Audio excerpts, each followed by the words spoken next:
Up until now, everything in this series has lived mostly online. Websites, pricing, products, platforms. But eventually, if you keep going, you reach a moment where your work leaves a screen. Today, I want to talk to you about my first art market. How I applied, what I brought, what surprised me, and what I learned not just about selling, but about myself. If you've ever wondered, am I ready for a market? How do these applications even work? What if no one stops at my table? This episode is for you. And just like the rest of the series, it isn't about hype or pretending that everything went perfectly. It's about building something sustainable, step by step. Just like pricing, it all comes down to practice and context. From the organizer's perspective, a market is a temporary ecosystem. They're not asking, is this artist amazing? They're asking, does this art fit in this space right now? For example, variety of mediums, balance of price points, visual cohesion, reliability. So if you apply and don't get in, that is very much about fit, not about your worth. This mindset shift alone makes this whole process feel less personal and more usable. Once you understand this, the whole process becomes so much easier to navigate. Let's start practical. Where do you even find art market applications? Local sources, like city-town websites, local social media pages, libraries, cultural councils, art associations. Search things like artist market plus your city, art event, maker market, art fair vendor application. Social media is huge. Instagram and Facebook are some of the biggest places markets post calls for vendors. Here's some tips. Follow local venues, follow other artists in your area, check tagged posts after markets. Newsletters and mailing lists. Once you apply to one market, others tend to find you. And lastly, word of mouth. Ask other artists, not competitively, but genuinely. And if there's nothing near you yet, that doesn't mean you're stuck. We'll talk later about virtual tables and online equivalents. Now for the application process. Most art market applications look different, but they all ask the same core questions. They ask for work photos. This is the most important part. You need clear lighting, neutral backgrounds, consistent style. They're imagining your table from these images. A booth photo, even a mock one. If you don't have one yet, set up a table at home. That already puts you ahead. Short artist statement. If you don't have one yet, then I've got just the video for you. Product list plus price range. This tells organizers if their audience will feel welcome. If pricing felt hard in the last episode, this is where clarity starts paying off. Lastly, online presence. You don't need a big following. You need to look real, active, and intentional. These are all the standards for regular events, but some smaller venues often just want to know what you sell, the fee for the table, and that's it. Before we move on, there's one part about applications that doesn't always get written down, but matters a lot. Copyright!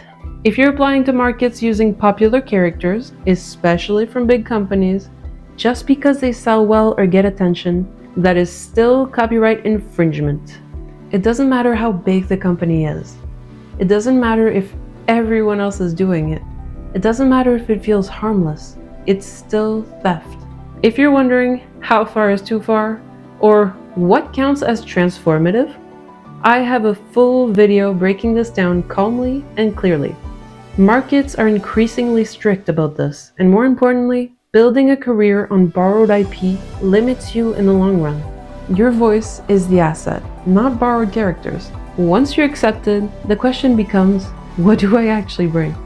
These are the essentials. Tablecloth, neutral, clean. Vertical display, grids, stands, frames. Products with a range of prices. Business cards, and a payment method, cash, card, tap. Change and cash on hand are indispensable. But if you do want to increase your accessibility, they do now sell some card readers online for under $30. Put perfection aside and concentrate on coherence. One of the easiest mistakes to make at an art market is to bring everything. Too many choices doesn't feel generous. It feels overwhelming. You can achieve that with limited color palettes, repeated motifs, clear families of products. Unity doesn't mean boring, it means intentional. People feel more confident buying from you when your work feels like it belongs together. Branding reminder, your booth at its core should feel like an extension of your brand, your creation universe. You can even take that reminder to new heights and make your stand out by adding elements that just feel exciting, authentic, and most of all, feels like you. I've seen booths with crane machines, a human-led photo booth, even one with a wooden sigil hanging to the side.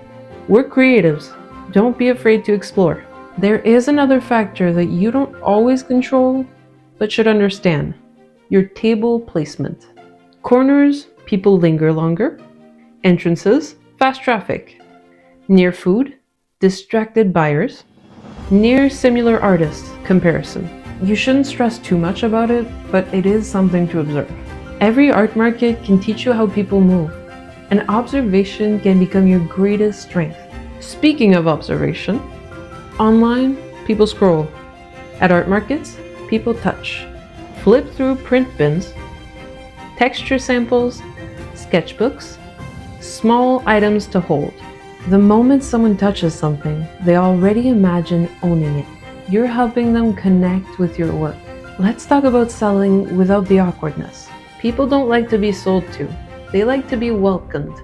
Practical tips: stand instead of sitting. Open posture. Make eye contact, then release. Comment on the day, not the product. Such a nice day for this market, huh? Let silence work. Your job isn't to convince, it's to make your table feel safe to approach. That can be accomplished through body language just as much as through the design of your stand. Pressure repels, curiosity invites. Now, from my experience, I tried many things and it didn't all work. I didn't get many sales, but for me, it was still a success. Markets aren't just about sales and connections. They're about feedback, pattern recognition, and confidence reps. It's easy to judge a market by how much money you made that day. But it's not just about the money. Art markets give you something that you can't get online. Real-time human feedback. It can be through which pieces people stop for, what they touch, what questions they ask, what they almost buy. Even when someone doesn't purchase, they're still telling you something. With their eyes, with their hands, with their curiosity. For me personally, I realized that people didn't know that all of my art and all of my products was created by me. Me personally. Markets train your intuition as an artist and as a professional. And sales don't always just depend on you. They also depend on the market. Here's some factors that can affect sales. Audience, families, collectors, students, tourists. Location, street fair versus gallery versus community center. Weather, time of year, price expectations, market reputation, and artist mix. A market full of collectors behaves very differently than a casual street fair. A slow day doesn't mean that your art isn't wanted. It may simply mean that you're not in front of your people yet. You'll learn from those experiences, and just knowing that you'll get better feels super exciting. It feels like there are endless possibilities. If you don't have access to a local market or you're not ready yet, you're not excluded. There's always coffee shop, Instagram highlights as a virtual table, Linktree with products, limited time drops. The principle is the same. Here's what this first market taught me. Preparation helps and builds your confidence. Clarity beats perfection. Rejection isn't a verdict. Systems reduce fear. Showing up once makes the next time easier. Markets don't reward perfection, they reward presence. Think of it this way, applying to art markets is like introducing yourself. You are not late, you are not behind, you are learning systems that most artists were never taught. See you in the next one.